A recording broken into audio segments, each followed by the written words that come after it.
ظالم مشہور تھا۔ چونکہ تبلیغ خفیہ طور پر ہو رہی تھی، اس لیے عمر رضی اللہ عنہ ابھی تک اسلام کی اصل حقیقت سے ناواقف تھے۔ وہ اپنے خیال میں اچھا کام کر رہے تھے۔ ہیلو فرینڈز، ست شری اکال، آداب، نمستے، welcome back to our channel Elahi re action. آج ہم اپنے چینل پر لے کر آئے ہیں بہت انٹرسٹنگ ویڈیو پہ ریئیکشن، جس میں ہم ریئیکٹ کرنے والے ہیں جس نے نبی 100 کو قتل کرنا چاہا وہ اسلام کا سپاہی کیسے بنا۔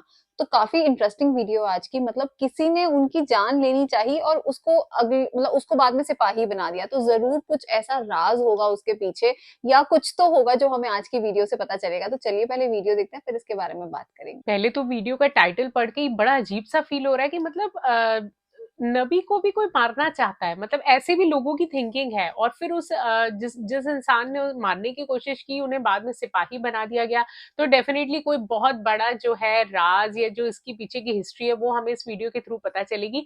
تو چلیے بنا کسی دیری کے شروع کرتے ہیں آج کی اس ویڈیو کو۔ یہ سال 616 ہجری ہے۔ مکہ کی گلیوں میں کچھ ہو رہا ہے، 616 لوگ آپس میں سرگوشیاں کر رہے ہیں۔ وہ ایک دوسرے سے پوچھتے ہیں، کیا واقعی ایسا ہوا ہے؟ ایسا لگتا ہے جیسے فرشتے بھی کھڑے ہو کر یہ منظر دیکھ رہے ہوں۔ وہ شخص جس کی وجہ سے یہ ساری ہلچل ہے گلی کے کونے سے نمودار ہوتا ہے۔ 2 میٹر لمبے قد کے ساتھ وہ شان سے چل رہا ہے۔ وہ اتنا دلیر ہے کہ کسی کو بھی اس سے مقابلے کا خیال نہیں آتا۔ ہمارے نبی صلی اللہ علیہ وسلم کے الفاظ میں، شیطان اسے دیکھ کر راستہ بدل لیتا ہے۔ وہ خانہ کعبہ کے قریب جاتا ہے اور بلند آواز میں کہتا ہے، اشہد ان لا الہ الا اللہ و اشہد ان محمد رسول اللہ۔ میں گواہی دیتا ہوں کہ اللہ کے سوا کوئی معبود نہیں اور محمد اللہ کے رسول ہیں۔ وہ مکہ کے سارے طاقتور لوگوں اور مشرکین کے بگڑے سرداروں کو للکارتا ہے۔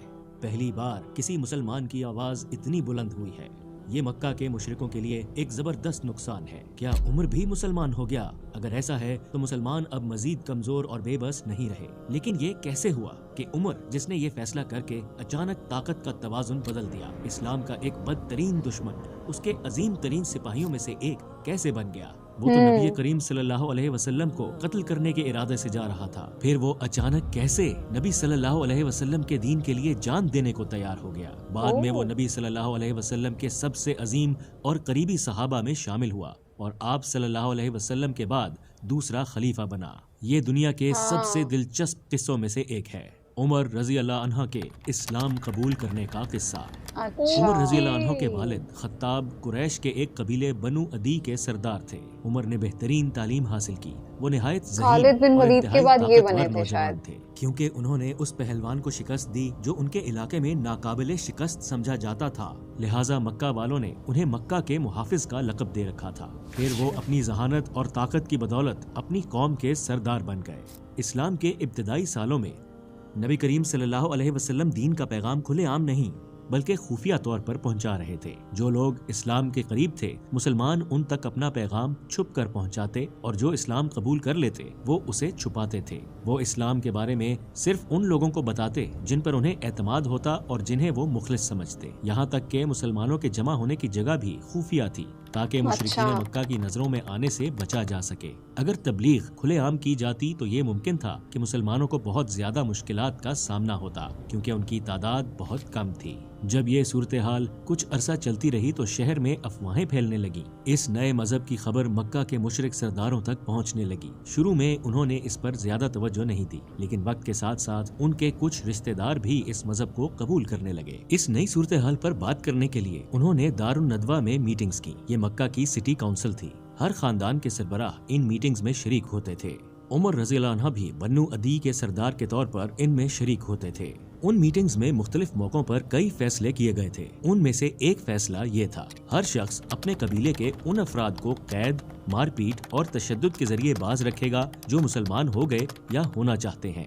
چنانچہ عمر رضی اللہ عنہ اپنے قبیلے کے مسلمانوں کو باندھتے اور انہیں کوڑے مارتے، یہاں تک کہ مارتے مارتے خود تھک جاتے۔ اس وقت مسلمانوں میں ان کا لقب ظالم مشہور تھا۔ چونکہ تبلیغ خفیہ طور پر ہو رہی تھی، اس لیے عمر رضی اللہ عنہ ابھی تک اسلام کی اصل حقیقت سے ناواقف تھے۔ وہ اپنے خیال میں اچھا کام کر رہے تھے، کیونکہ ان کے نزدیک نبی صلی اللہ علیہ وسلم ایک ایسے شخص تھے جو اپنے ذاتی فائدوں کے لیے عربوں میں اختلاف پیدا کر رہے تھے، اور عمر اپنی قوم کو اس خطرے سے بچانے کی کوشش کر رہے تھے۔ وقت کے ساتھ مسلمانوں پر ظلم ناقابل برداشت ہو گیا۔ اس کے نتیجے میں کچھ مسلمانوں نے اللہ کے رسول صلی اللہ علیہ وسلم سے اجازت لے کر حبشہ کی طرف ہجرت شروع کی۔ ان مسلمانوں میں ایک عامر بھی تھے۔ وہ پہلے